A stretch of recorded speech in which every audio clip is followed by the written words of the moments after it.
अरे वाह! क्या मस्त चुतिया बनाया। Hello friends, welcome to the new episode of my channel I Prince. তো এখন একটা ব্যাপার নিয়ে কথা বলবো। এই যে বলিউডে যারা পিআর রয়েছে আর অনেক সময় যারা সেলিব্রিটিও রয়েছে যে ভুলভাল কথাবার্তাগুলো ছড়িয়ে দেয় বিভিন্ন ইন্টারভিউতে, বিভিন্ন জায়গাতে বলে বেড়ায় যাতে সিনেমার হাইপ আরও বাড়ে, যাতে সিনেমাটা নিয়ে আরও বেশি কথা হয়, লোকে যাতে আরও সেটাকে নিয়ে এক্সট্রাঅর্ডিনারি কিছু মানে বক্তব্য রাখে। তো সেইগুলো যখন সত্যিকারের যখন দেখি জিনিসগুলো ঘটছে না, তখন খুব রাগ ধরে। কারণ সময়ের তো একটা মূল্য রয়েছে, সেই জিনিসটা খুব রাগ ধরে সত্যি কথা বলতে গেলে। তো অ্যানিমেল ওটিটিতে চলে এসেছে নেটফ্লিক্সে, যারা দেখতে চান দেখতে পারেন। তবে এটা আশা করে দেখবেন না যে সিনেমাটা এক্সট্রা কিছু রয়েছে বা বিরাট আলাদা কিছু রয়েছে। হ্যাঁ, জানি এরা বড় বড় অনেক কথা বলেছে। দেখুন, সন্দীপ রেড্ডি ভাঙ্গাকে নিয়ে যে চারপাশে তো নেগেটিভিটি হচ্ছে, এটা ওটা হচ্ছে, সিনেমাটা নিয়ে লোকে ফালতু ফালতু নেগেটিভিটি করছে। আমি কিন্তু সেটার এগেনস্টে মানে কথা বলেছিলাম যে হ্যাঁ, এটা ঠিক হচ্ছে না। সিনেমাটা নিজের মতো করে পরিচালক নিজের ভিশনে বানিয়েছে, সেটাকে নিয়ে খিল্লি করা কিছু নেই, সেটা নিয়ে আমি অনেক রকম লজিক দিয়েছিলাম।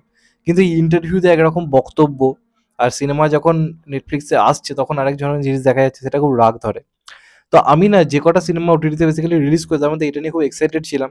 তার বড় কারণ হচ্ছে এই সিনেমাটা নাকি মানে এক্সটেন্ডেড ভার্সন নাকি নেটফ্লিক্সে আসার কথা ছিল, এবং এই সিনেমাটা বেসিক্যালি 3 ঘন্টা 21 মিনিটের করে সিনেমাটা রিলিজ করেছিল, কিন্তু সেন্সার বোর্ডের কারণে সিনেমাটার অনেক দৃশ্য বাদ দিতে হয়। ববি দেওয়ালের নাকি এক্সট্রা অনেক সিন ছিল, এমনকি এমন একটা সিন ছিল যেখানে আমরা ফাইনালে যে অ্যাকশনটা হচ্ছে দুজনের মধ্যে, রণবীর এবং ববি, সেখানে নাকি এই দুই ভাই নাকি একে অপরকে কিস করবে, এমন ধরনের একটা সিন রাখা হয়েছিল সিনেমায়, যেটা কোনো কারণে সিনেমা হলে আনা যায়নি, যে কারণে আনা হয়নি এমনটা আমি বলছি না, এমনটা ববি দেওয়াল রিসেন্ট একটা মানে ওই সময় একটা ইন্টারভিউতে এটা জানিয়েছিল যে আমার একটা এক্সট্রা সিন কাটা হয়েছে, সেই সিনটা হচ্ছে আমার এবং রণবীরের একটা কিসিং সিন রয়েছে অ্যাকশনের দৃশ্যের সময়।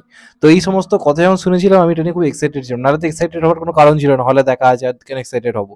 তো ভেবেছিলাম এরকম কিছু এক্সট্রা জিনিস থাকবে, এরকম একটা আশা ছিল। এমনকি এটাও বলা হয়েছিল যে সিনেমায় আরও অনেক ব্রুটাল সিন এটা ওটা রয়েছে, যেগুলো সিনেমাটা রিলিজ করা হয়নি।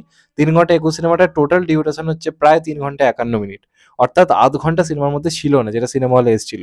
হলে যখন এসেছিল আর কি, তো যখন ওটিটিতে আসবে বিভিন্ন জায়গা থেকে বিভিন্ন নামকরা সোর্সেস থেকে বলা হয়েছিল এক্সটেন্ডেড কাট রিলিজ করবে, 30 মিনিট সেখানে এক্সট্রা থাকবে, অর্থাৎ সিনেমার ডিউরেশন হবে 3 ঘন্টা 51 মিনিট। ওকে, তো যে কারণে একটা প্রচুর পরিমাণে এক্সাইটমেন্ট ছিল। আপনাদেরকে বলে রাখি, জাস্ট মুরগি বানিয়েছে, জাস্ট মুরগি বানিয়েছে। আজকে যদি আপনারা নেটফ্লিক্স খোলেন, তাহলে যখন অ্যানিমেল আপনারা দেখার জন্য সার্চ করবেন বা খুলবেন, দেখবেন ডিউরেশন দেখাচ্ছে 3 ঘন্টা 24 মিনিট। এবার এই 3 ঘন্টা 24 মিনিট দেখে না আমার মনে হয়েছিল যে কিছু সিন তো ভাই এক্সট্রা থাকবে, কারণ সিনেমাটা 3 ঘন্টা 21 মিনিটের, 3 মিনিট এক্সট্রা কেন? এবার দেখুন, জওয়ান বা পাঠান এগুলো যে রিলিজ করেছিল এক্সটেন্ডেড ভার্সন বলতে ওই 2-3 মিনিটেরই কিছু এক্সট্রা সিন ছিল, কিছু তো ছিল। এরা কি করেছে, বাইরে থেকে লিখে রেখেছে 3 ঘন্টা 24 মিনিট।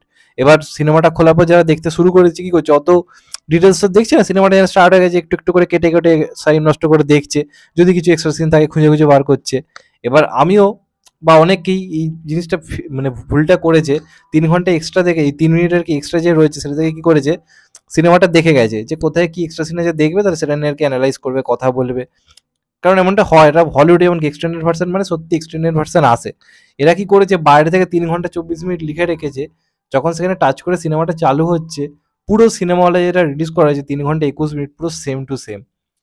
তাহলে আমার প্রথম কথা হচ্ছে, কেন বাইরে থেকে 3 ঘন্টা 24 মিনিট লেখার দরকার ছিল? এক্সট্রা ফালতু 3 মিনিটের ওই ঢপবাজিটা করার কোনো দরকার ছিল না।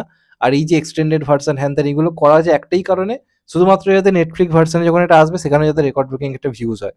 লোকে আগে থেকে ভেবে রেখেছে যে হ্যাঁ, কিছু একটা এক্সট্রা তো থাকবে, এত এত কথা বলেছে, এরকম ইন্টারভিউতে এটা ওটা বলছে।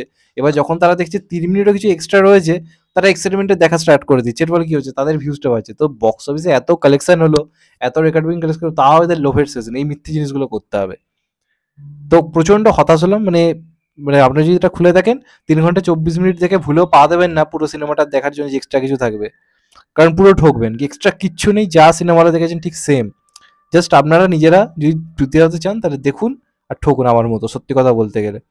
কি হয়, তাড়াহুড়োর মধ্যে যখন সিনেমাটা স্টার্ট করে ফেলছেন, আপনি দেখছেন যে 3 ঘন্টা 21 মিনিটই রয়েছে, আপনি ভাবছেন 3 ঘন্টা 24 মিনিট কি 3 মিনিট এক্সট্রা আছে দেখি, কাটতে কাটতে যাই, খেয়াল থাকে না, আবেগের বসে।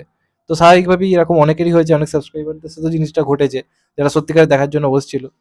এবার এই ধরনের ভুলভাল খবর রটানো হয়, আর এগুলো বাস্তবে করে না। তো এদের আমি জানি না কেন, যেমন লিওর ক্ষেত্রেও হয়েছিল যে এক্সট্রা কিছু নাকি থাকবে, ঘন্টা কিচ্ছু নেই। তো এইগুলো ইমিডিয়েট বন্ধ হওয়া উচিত, কারণ মানুষের সময়ের তো একটা মূল্য রয়েছে, সেটা আই থিঙ্ক দাম দেওয়া উচিত। যাই হোক, এটা নিয়ে তোমাদের কি মতামত অবশ্যই কমেন্ট করে জানাও। চ্যানেলটা নতুন হলে চ্যানেলটাকে সাবস্ক্রাইব করে দিও and get the bell icon. ভালো থেকো সবাই, টেক কেয়ার, নমস্কার, আবার দেখা হবে। এখন তো ভাই সবাই ভালো থেকো, সুস্থ থেকো, নমস্কার, টেক কেয়ার, আবার দেখা হবে।